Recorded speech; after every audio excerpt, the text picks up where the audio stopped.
7:15।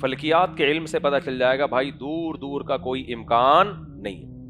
اسی طرح ماہر فلکیات یہ بھی بتا دیتے ہیں کہ اتنا موٹا چاند ہوگا کہ نہ نظر آنے کا کوئی امکان نہیں ہے.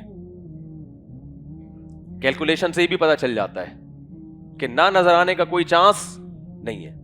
تو اس میں بھی پہلے اعلان کیا جا سکتا ہے کہ بھائی پورے ملک میں تو بادل نہیں ہوں گے نا, لہذا چاند ہوگا اور نظر آنے کا پورا چانس ہے.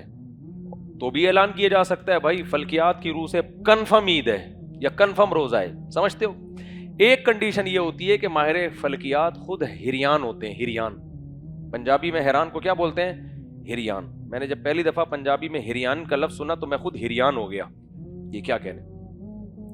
ایک کنڈیشن یہ ہوتی ہے جس میں ماہر فلکیات کہتے ہیں بھائی نہ تو اتنا موٹا چاند ہوگا کہ 100% نظر آئے, نہ اتنا باریک ہوگا کہ نظر آنے کا کوئی چانس نہیں ہے. بین ہے, بٹوین جسے میں پیار سے کہتا ہوں. کیا ہے بھائی؟ ہماری دیسی انگلش ہے نا یہ, بٹوین. ویسے بٹوین کا لفظ یہاں استعمال نہیں ہوتا, مجھے پتا ہے, اتنا بیوقوف نہیں ہوں میں, کیونکہ لوگ اس پہ کلپ چلا دیتے ہیں, یہ ان کی انگلش دیکھو. بالکل کیا پوزیشن ہوگی؟ بٹوین. بھائی اتنا باریک بھی نہیں ہے کہ کسی کو نظر نہ آئے, اتنا موٹا چاند بھی نہیں ہے کہ 100% نظر آئے. تو چانس پر ہے. شاید کچھ لوگ عرق گلاب ڈال کے دیکھیں تو ان کو شاید نظر آ جائے, اور یہ بھی چانس ہے کہ نظر نہ آئے. یہاں ہمیں ضرورت پڑتی ہے ہلال کمیٹی کی, کہ جو لوگوں سے شہادتیں لے.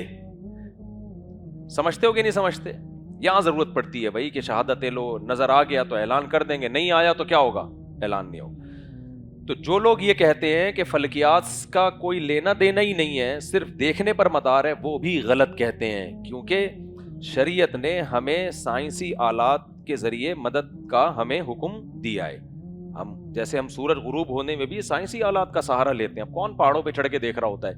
تو اسی طرح فلکیات کو بالکل نظر انداز کر دینا کہ جی اس کا کوئی مدار نہیں. کیوں؟ وجہ اس سے پتہ ہی کیا ہے؟ جو فلکیات کا علم نہیں جانتے نا, وہ بڑے بلنڈر ہوتے ہیں ان سے. بعض دفعہ ایک آدمی آ کے گواہی دے رہا ہے کہ میں نے چاند دیکھا ہے.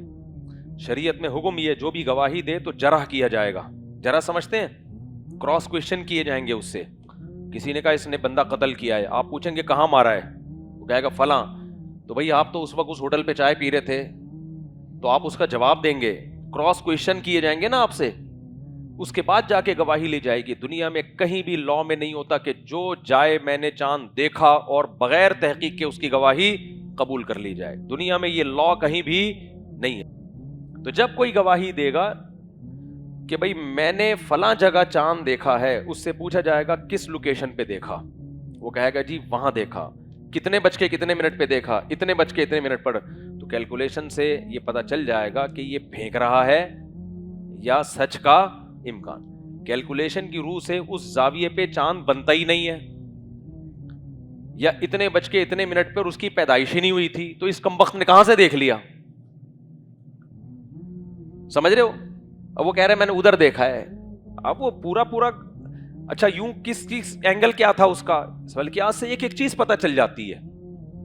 تو یہ تمام چیزوں میں فلکیات کے علم کا سہارا لینا پڑے گا. جامعۃ الرشید نے اسی وجہ سے, جب یہ چاند کے بہت پھڈے ہو رہے تھے نا پاکستان میں, تو 15-16 سال پہلے ایک تحریک شروع کی تھی کہ جتنے بھی طلباء ہیں ان کو لازمی فلکیات کا علم سکھایا جائے. کرو ٹریگونومیٹری کا اس میں بہت زیادہ استعمال ہوتا ہے, اور فلکیات تو مسلمانوں کی میراث ہے. گوروں نے ہم سے سیکھی ہے, یہ انگریزوں نے ہم سے سیکھی ہے.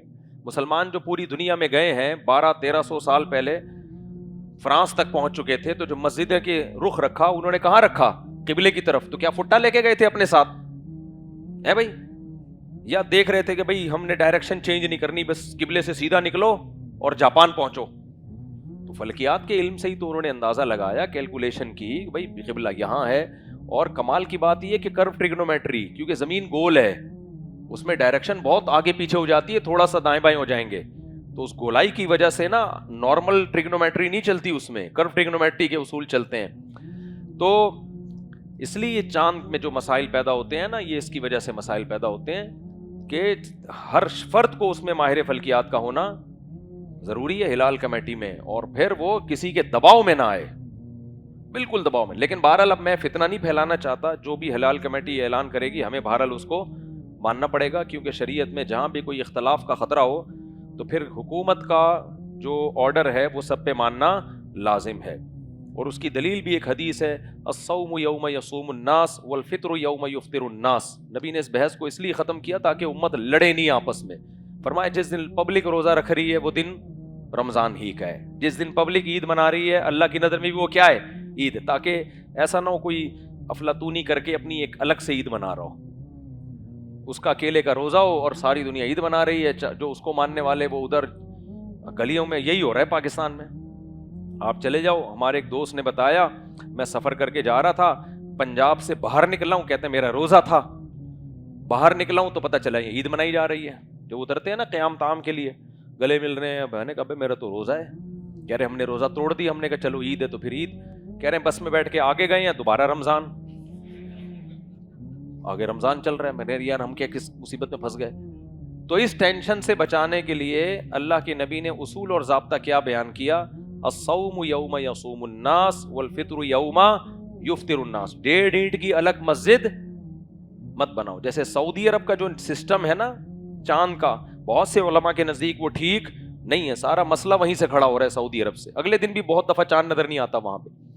لیکن جب گورنمنٹ فیصلہ کر دیتی ہے تو ہم اس فیصلے کو کیا کہتے ہیں, نافذ کر دیتے ہیں. القضاء یرفع الخلاف, یہ فقہ کا قاعدہ ہے کہ قضا جو ہے نا وہ اختلافی مسائل میں کیا کرے گی, اختلاف کو ختم کر دے گی.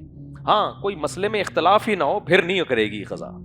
یہ اس لیے کہہ رہا ہوں کہ عدالتی خلا میں قاضی کا فیصلہ معتبر نہیں ہے, کیونکہ وہ تو اجماع امت کے خلاف ہے, اس کی کوئی دلیل ہی نہیں ہے. اس میں جب تک اسباب فسخ نکاح نہیں پائے جائیں گے, فسخ نکاح کے جو اسباب ہوتے ہیں وہ نہیں پائے جائیں گے, تو وہ خلا کنسیڈر نہیں ہوگا. کیونکہ یہ بالکل 2 اور 2 4 کی طرح اسلام نے بتا دیا ہے کہ جج اپنی بیوی کو طلاق دے سکتا ہے, دوسروں کی بیویوں کو طلاق کا اختیار جج کے پاس نہیں ہے. کیونکہ یہ اس سے بڑی بےغیرتی کوئی ہو نہیں سکتی کہ جج کو ہم اتنا بڑا باپ بنا دیں اپنا کہ بیویوں پہ بھی کنٹرول کس کا آ جائے. جج کا مطلب گورنمنٹ کا کنٹرول, یہی ہو گیا نا, گورنمنٹ کا کنٹرول ہو گیا. تو یار گورنمنٹ کی بیوی تھوڑی ہے یہ, ایک ہی تو چیز ہماری اپنی بچی ہے, وہ بھی تم جب چاہو خلا کی ڈگری پکڑا کے بھگا دو. تو یہ نہیں ہوتا.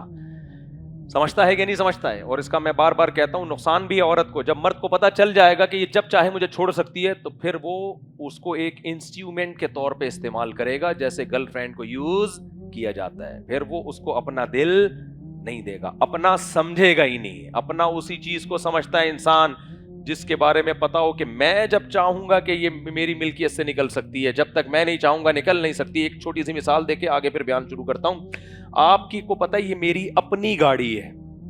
اپنی کی ڈیفینیشن کیا ہے, جب تک میں کسی کو گفٹ میں نہیں دوں گا یا بیچوں گا نہیں, یہ میری ملکیت سے نہیں نکلے گی. تو روزانہ اس کو کپڑا بھی لگا کے صاف کرتے ہو, ٹیوننگ, سروس, پلگ میں کچرا آیا ہوا ہے, ڈیزل اور انجن آئل صحیح چل رہا ہے کہ نہیں چل رہا. کھڈوں میں بڑے آرام سے چلائے گا نا, اس کو اسپیڈ کیا کر دے گا, سلو کر دے گا. ایسا ہی ہے نا. اور بڑا اس کی مینٹیننس کا تو بہت خیال کرتا ہے اس کا. لیکن آپ کو پتا ہو کہ یہ گاڑی کسی بھی وقت مجھے ٹاٹا کر کے جا سکتی ہے.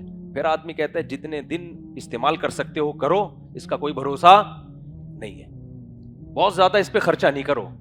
تبھی لوگ جو بیچنے کے لیے گاڑی خریدتے ہیں اس پہ زیادہ خرچہ نہیں کرتے. کہتے ہیں بھائی کیوں اتنا خرچہ کر رہا ہے, بیچنا ہے نا تو چھوڑ یار, بس 2 4 چیزیں اوپر سے جو سیٹ ویٹ کر دے, زیادہ اس کو مینٹین کرنے کی ضرورت نہیں ہے. تو یہی اسلام چونکہ دین فطرت ہے, اس کو پتا ہے کہ عورت کو حق جبھی ملے گا جب مرد کو اس پہ کنٹرول پورا دیا جائے. مرد کو پورا کنٹرول نہیں دیا گیا, مرد عورت کو ایک انسٹرومنٹ کے طور پہ استعمال کرے گا, ٹیشو پیپر کی طرح استعمال کرے گا, اس کے حقوق ادا نہیں کرے گا. اس لیے اسلام نے مرد کو رائٹ دیا. فائدہ اس میں کس کا ہے, عورت کا ہے, اور نقصان مرد کا ہے. مرد کا کیسے نقصان ہے, جب اس کو رائٹ ہے نا تو عورت پہ تو اب بلی نہیں آ رہی ہے, وہ تو کہہ رہی ہے بھائی مجھے تو اللہ نے حکم دیا, میں رہ رہی ہوں, گزارا کر رہی ہوں.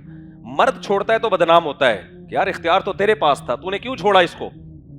20 سوال اٹھتے ہیں اس کے اوپر. خیر, اور پھر نقصان بھی مرد کا ہے. اس میں پورا ڈیٹیل میں بیان کر چکا ہوں مرد کا نقصان کیسے, میں اس کو ریپیٹ نہیں کروں گا. تو بھائی آج اس لیے ٹینشن لینے کا ہے ہی نہیں. ہم وہ کام کی ٹینشن لیں جو ہمارے اختیار میں ہے. جو ہمارے اختیار میں نہیں ہے, پتہ نہیں کیا کیا دنیا میں ہو رہا ہے بھائی.